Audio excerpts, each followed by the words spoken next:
Hi everyone, and welcome to our coaching conversations. My name is Lee, and today I'm answering a question from my community about how can you have more confidence within the workplace and start to believe in yourself.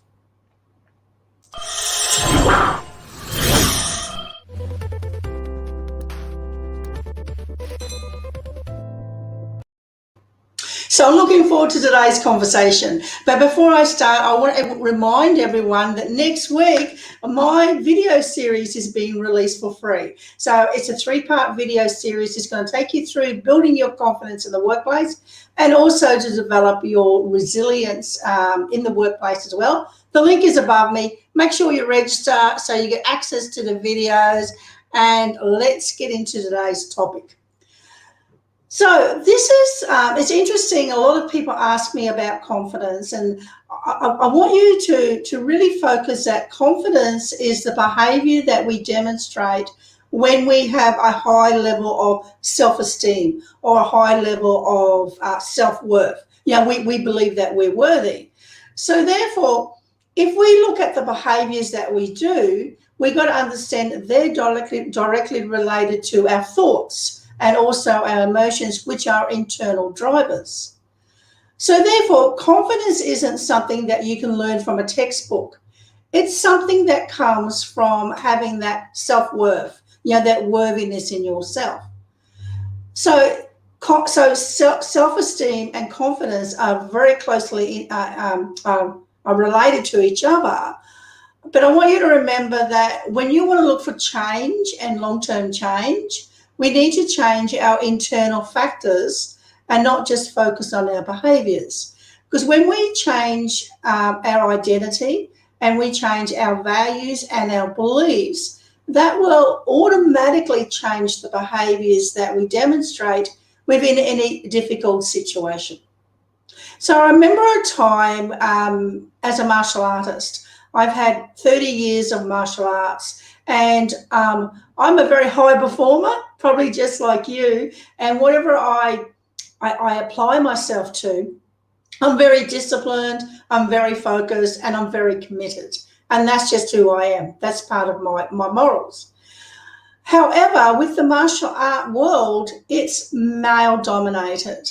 Especially when you get to the high ranks. Exactly what happens in the corporate arena when women get to the table and they get to senior leadership roles. Again, we're the minority of the group as well. So it was really difficult for me within the arena of martial arts, because after 30 years of martial arts and 16 years I had studied Aikido, a lot of the men didn't want to work with me because I was a female. So I felt very excluded.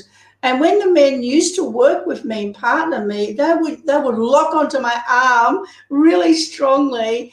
And I had to learn and master the art to actually move them to get them off balance. Whereas they could use their strength as men. But myself being a female, I could never match my strength with men. So I had to take longer to master the art.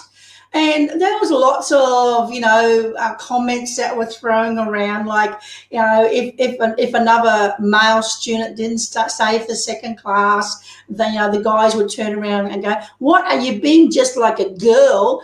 All this stuff used to happen for me about 30 years. And sometimes it used to get me really, really down. And my instructor, he's a traditional martial arts instructor, Japanese man, and he never really had any personal conversations with his students. But he could see my internal struggle, but he could also see my dedication. Because for 30 years and 16 years was of Aikido, I never missed a session. Whereas the guys would turn up when they wanted to, and they would show their ego and do what was necessary for them to be significant within the class.